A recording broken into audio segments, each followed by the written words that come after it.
It was on this rink right here where Guillermo had his sudden cardiac arrest. Luckily for him, 3 ex-firemen were on his team who were able to resuscitate him. Helping the community can be a struggle, just like climbing these stairs. But once you succeed, or in this case, reach the top, it's all worth it. Every year, families sponsor this traditional dinner to help bring the Christmas spirit to the children of London. This year, there are 12 sponsors and 180 volunteers. The young lady was making a left-hand turn. The car in front of her went, and I saw that, and I thought, oh, that's ballsy, because I'm from St. Thomas. We wouldn't take a risk like that. But he made it, so I didn't think anything of it. So I thought, the next person won't go because I have the right of way. And she went, and I hit my brakes, hoping to miss her, and I didn't. So I hit the side of her, and it was a rental.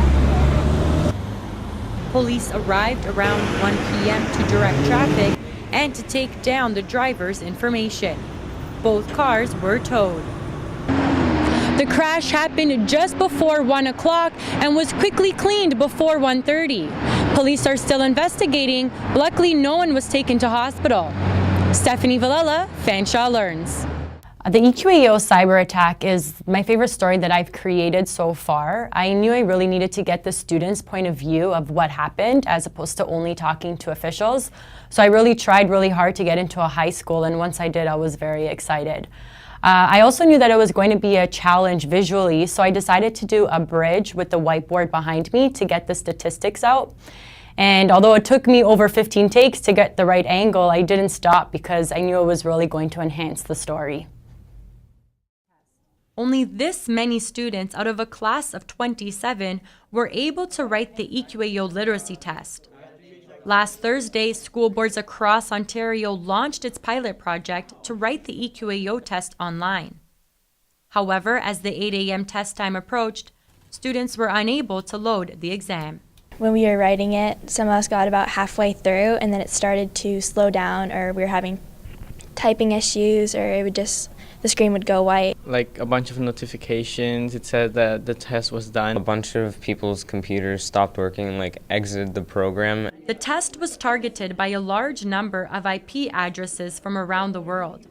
At its worst, 99% of traffic to the EQAO server was not coming from schools. 72 school boards, 900 schools, and 147,000 students all signed up for the literacy test.